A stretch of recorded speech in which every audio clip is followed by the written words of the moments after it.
Setiap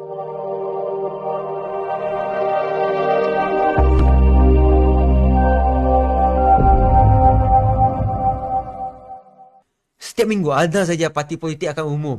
Ini tanding solo, ini gabung dengan yang ini.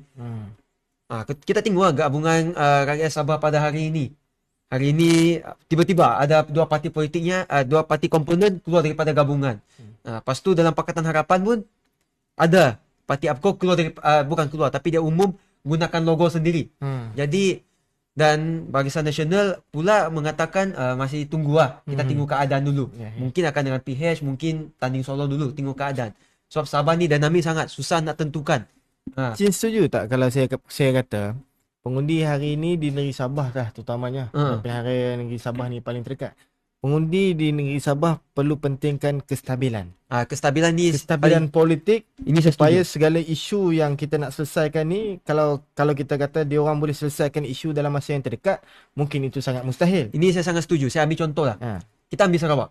Sarawak dia tidak banyak pergolakan politik berbanding dengan Sabah, dan sebab itulah, dan satu lagi, Sarawak memainkan peranan sentiasa mengamalkan hubungan yang baik dengan persekutuan. Tu yang dia selalu boleh dapatkan manfaat yang banyak daripada kerajaan persekutuan. Dan di Sabah pula kita nampak macam saya sebut dari awal lagi, dah jadi kerajaan sama-sama, tiba-tiba tukar kerajaan. Tukar kerajaan. Dan sebelum itu pun banyak kali tukar kerajaan. Dan waktu zaman PBS banyak kali tukar. Jadi bagi saya, sejak sebelum saya lahir pun pergolakan politik dekat Sabah ni memang tak berapa stabil. Jadi saya memang sangat setuju kita perlu ada satu kestabilan politik yang kukuh. Supaya dasar itu lebih senang untuk dilaksanakan. Sebab apa? Kadang-kadang kita faham, apabila banyak kali tukar kerajaan, dasar akan tukar. Dasar bertukar. Mengikut pemimpin semasa. Betul. Dia dasar tukar dan rakyat pun pening. Mungkin kalau dia tukar setiap 5 tahun, okey, itu tidak apa. Tapi yang dekat Sabah ni, belum sampai 5 tahun dah tukar. Bukan melalui pilihan raya.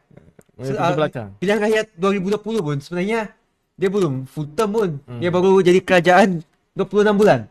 Tiba-tiba ada YB pula lompat. Terpaksa pilihan raya waktu COVID pula.